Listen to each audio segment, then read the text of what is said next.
Sabtu 2026, fundamental 1 tahun kepemimpinan Prabowo. IHSG catat rekor tertinggi dan negara lain lagi krisis. Indonesia malah dapat 5. Kenapa ya ekonomi harus ada politiknya?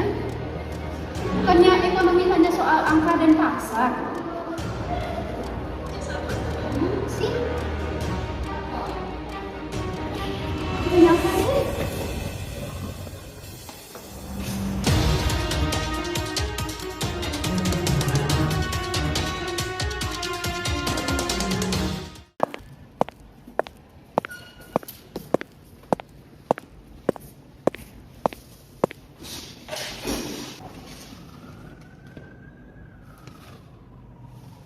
Kamu lagi nonton apa sih? Nah, aku lagi nonton ekonomi politik bangunan. Nah iya, kebetulan tadi aku lagi scroll TikTok juga kan, terus nemu tuh video tentang ekonomi politik. Jadi aku tuh bingung, kenapa sih ekonomi harus ada politiknya? Bukannya tentang ekonomi itu hanya angka dan pasar gitu. Oh, jadi kamu menanyakan kenapa ekonomi politik itu pakai politiknya ya? Nah, itu sebenarnya kesalahan umum loh, Jinatul. Ekonomi itu nggak lahir dari ruangan hampa, tapi ekonomi politik itu merupakan ilmu yang mempelajari gimana sih konsep kekuasaan politik untuk mempengaruhi distribusi sumber daya.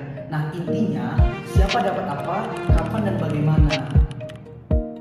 Oh, berarti bukan cuma soal untung rugi, tapi soal siapa yang punya kuasa buat bikin aturan mainnya. Gitu ya? Nah, tepat banget.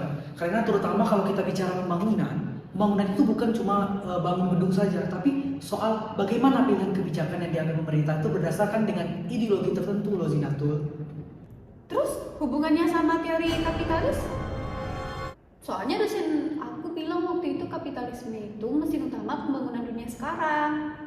Nah, dalam perspektif kapitalis, itu ada pembangunan yang digerakkan oleh akumulasi modal dan pasar bebas. Teorinya begini, Zinatul. Kalau model terus diputar ataupun industri tumbuh, nanti ada yang namanya efek trickle down.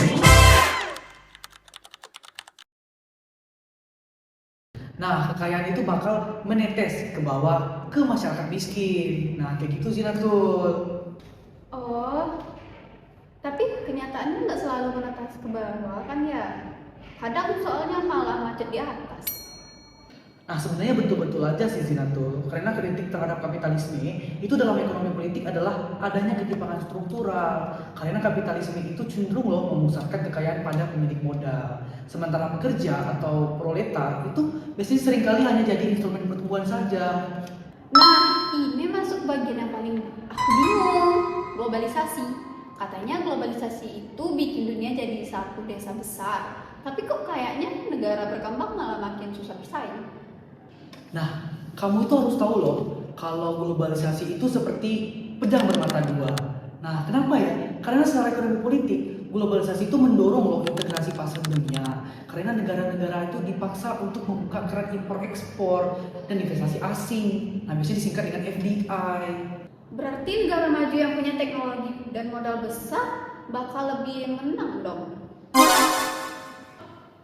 Jadi apa ya? Maksud kamu tuh berarti negara maju tuh punya teknologi dan modal besar tuh gitu. Nah, sebenarnya iya. Karena secara sistematis dalam isu globalisasi itu kadang ya muncul fenomena di mana yang namanya korporasi multinasional itu punya kuasa lebih besar loh daripada pemerintah negara yang berkembang itu sendiri. Nah, makanya ada yang sering menyebutkan namanya adalah neoliberalisme, ketika pasar itu mendikte bahwa kebijakan negara. Kasih contoh dong, biar bayang gitu. Boleh, kita ambil contoh apa ya? Nah, industri fast fashion nih yang kita pakai sekarang nih. Kamu tahu kan merek baju global yang murah-murah sekarang? Tahu-tahu yang koleksinya ganti tiap minggu itu kan? Nah, itu iya sih contoh nyata dalam ekonomi politik pembangunan Zinatul. Nah, aku mau menjelasin lebih lanjut sih sama kamu tentang bagaimana perspektifnya gitu. Tapi waktu kuliah kita udah habis nih. Nah, aku jelasin sambil jalan aja ya, untuk sambil turun ke bawah. Oh iya sih, ya udah kita sambil jalan aja ngomongnya.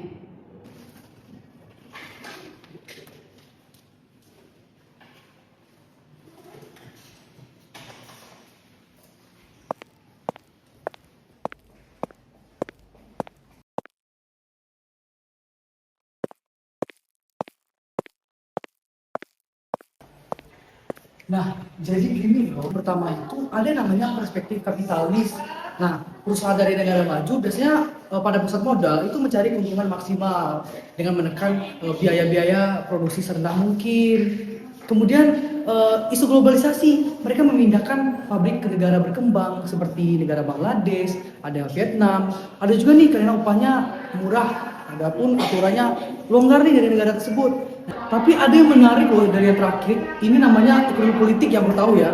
Karena pemerintah negara tersebut seringkali mereka tuh nggak berani loh mengambil keputusan untuk menaikkan upah minimum karena memperketat aturan lingkungan. Nah, kemudian mereka juga takut bahwa perusahaan itu pindah ke negara lain karena persaingan antar negara berkembang, Jinatul. Wah, jadi pembangunan di sana cuma demi kepentingan modal global. Negara berkembang kayak dijebak gitu ya? Nah, itu dia inti perdebatannya. Karena pembangunan itu terjadi ketika ada lapangan kerja. Tapi pertanyaannya, pembangunan untuk siapa? Dan apakah itu berkelanjutan? Oke, aku udah mulai paham sih kayaknya. Nah, jadi gitu. Nah, ekonomi politik kamu dosennya siapa sih?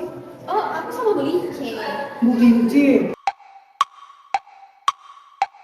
Dokter Linci Magriasti SIP MSI itu ya? Iya.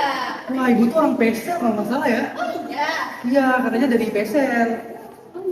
Tahu sih.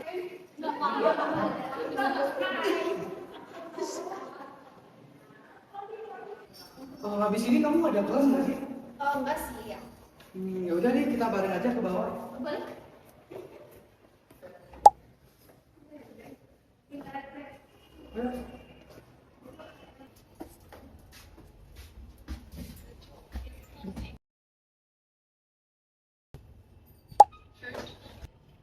Jadi, ekonomi politik pembangunan itu bukan cuma soal GDP naik ya, tapi soal gimana globalisasi dan sistem kapitalis membentuk ketergantungan antar negara. Nah, mantap-mantap. Kamu juga udah ngerti kan pembangunan itu politik? Karena setiap kebijakan ekonomi itu pilihan politik yang punya pemenang dan juga pecundang. Tugas kita sebagai mahasiswa itu harus kritis, melihat siapa yang diuntungkan dari sebuah sistem itu, Zinatul. Kamu habis ini kemana? Mau pulang sih. Mau kamu enggak? Kasih kopi deh. Anggap aja ini sebagai redistribusi kekayaan aku. Boleh, boleh. Nah, itu yang namanya kapitalisme berbalik kemanusiaan, Zinatul.